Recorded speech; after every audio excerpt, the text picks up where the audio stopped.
वकील साहब, फारूक एक दोगले किस्म का इंसान है। जो भी उनसे मिलकर बिजनेस करता है वो उसे कंगाल कर देता है।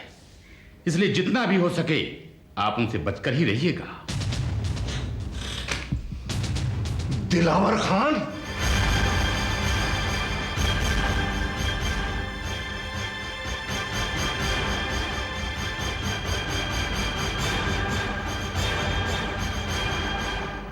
फारूक, तुम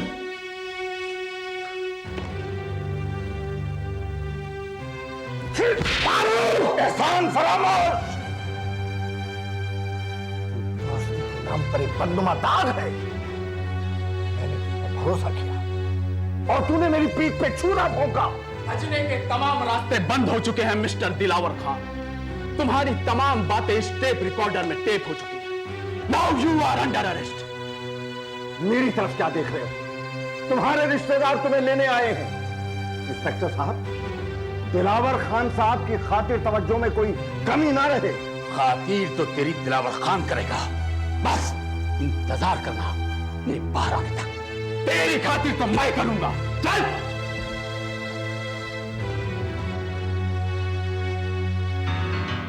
फारूक साहब, शकील साहब, बहुत बहुत शुक्रिया। आपकी मदद के बिना यह काम इतना आसान नहीं था। इसमें शुक्रिया अदा करने की कोई बात नहीं है फारूक साहब।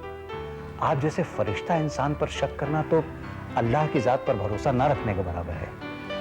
शकील साहब, दिलावर खान की बातें सुनकर कहीं आपका यकीन मुझ पर से डगमगाया तो नहीं? कैसी बातें कर रहे हैं आप फारूक साहब? मैं आपको पिछले 20 सालों से जानता हूं, 20 सालों से, और मार्केट में आपकी क्या हैसियत है इससे भी अच्छी तरह वाकिफ हूं। रही बात दिलावर खान की, तो उसने आपके साथ जो कुछ भी किया है वो किसी से छुपा नहीं है।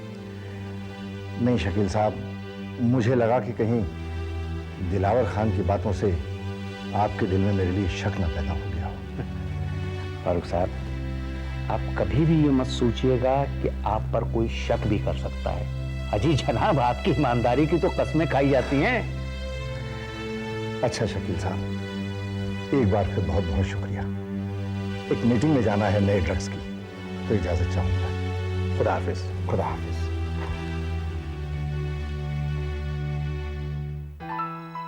जहीर मियां आज कहीं जाके राहत मिली, क्योंकि उस बदमाश दिलावर खान को पुलिस ने गिरफ्तार कर लिया है। अब्बू, ये खबर सुनकर मैं तो हैरत में पड़ गया था कि इतना शातिर मुजरिम पुलिस की गिरफ्त में आ कैसे गया।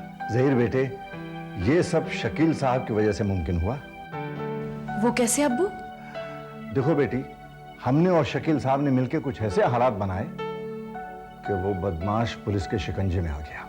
लेकिन अब्बू, ऐसा करने से पहले कम से कम हमें बता तो दिया होता। वो कितना खतरनाक इंसान है। अगर ऐसा करते हुए आपके साथ कुछ हो जाता तो?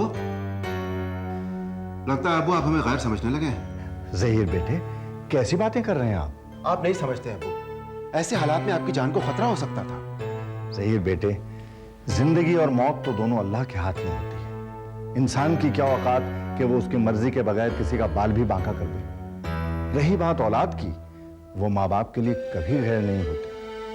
हाँ, कुछ बोझ ऐसे होते हैं जो सिर्फ माँ बाप को उठाने पड़ते हैं। औलाद को उनके फर्ज से महरूम रखना भी तो अच्छी बात नहीं है। अब्बू, जब कोई भी काम करने से पहले मैं आपसे मशवरा लेता हूं कि वो सही है या गलत, तो आपको भी अपने फैसलों में हमें शामिल करना चाहिए कि नहीं? भाई, अब ये बहस मुबाहिसा बंद करो। आइंदा जो भी कोई फैसला करना होगा हम सब लोग मिलकर करेंगे। वैसे अब्बू, सिर्फ दिलावर के गिरफ्तार होने से ये बात खत्म नहीं हो जाती। ये मसला तब तक हल नहीं होगा जब तक कि इरशाद भी गिरफ्तार ना हो जाए।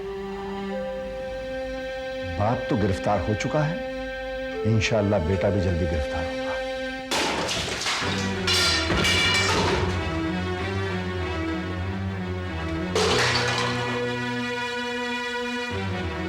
बस फारूक, बस।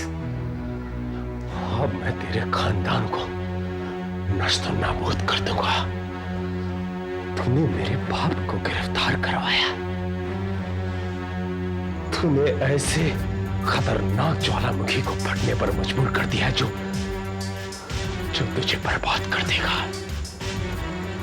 तुझे मैं हर कदम पर ऐसा मजबूर कर दूंगा फारूक, जिसका तूने तस्वीर में नहीं किया था।